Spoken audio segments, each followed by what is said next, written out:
Ililipat na nga pala mga kakulit ng pwesto itong ating munting bahay kubo. Dahil ngayong araw nga na itong mga kakulit, papaasintahan ko na nga rin pala ang likurang bakod nga nito. Charot!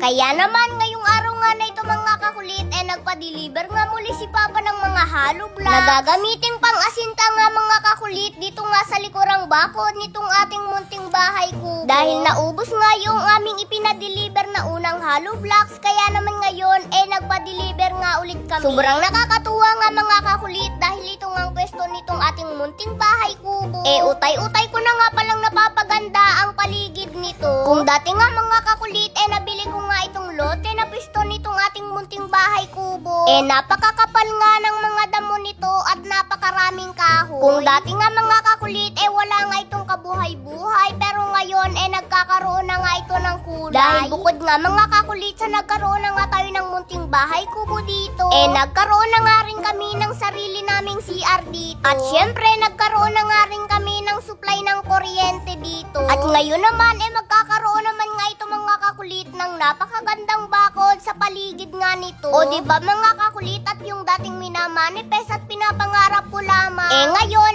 utay-utay ko na nga itong natutupad. Sobrang napakasarap nga mga kakulit sa pakiramdam na yung mga bagay nga na araw-araw ko noong pinaghihirapan, ngayon isa-isa ko na nga itong nakakamtan. At syempre mga kakulit, deserve ko naman siguro ang makamit ko ang mga ganitong bagay dahil mababa man ang aming antas ngayon sa aming pamumuhay, pero napakatayog at napakataas naman mga kakulit ng aking mga pangarap sa buhay. At sa taong nangangarap nga mga kakulit, wala naman sigurong masama, lalo na kung isa ka na doon sa pinapangarap ko na dumating sa aking buhay. Charot, hindi gayon.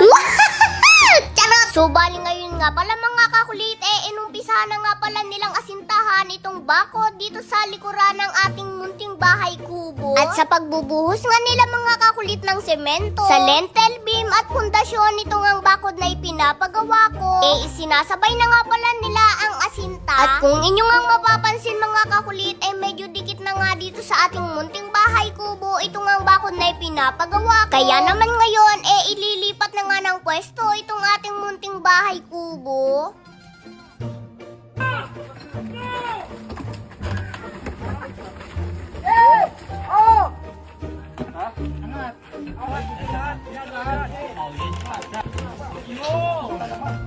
Kaunti pa. Yan. Dua. No.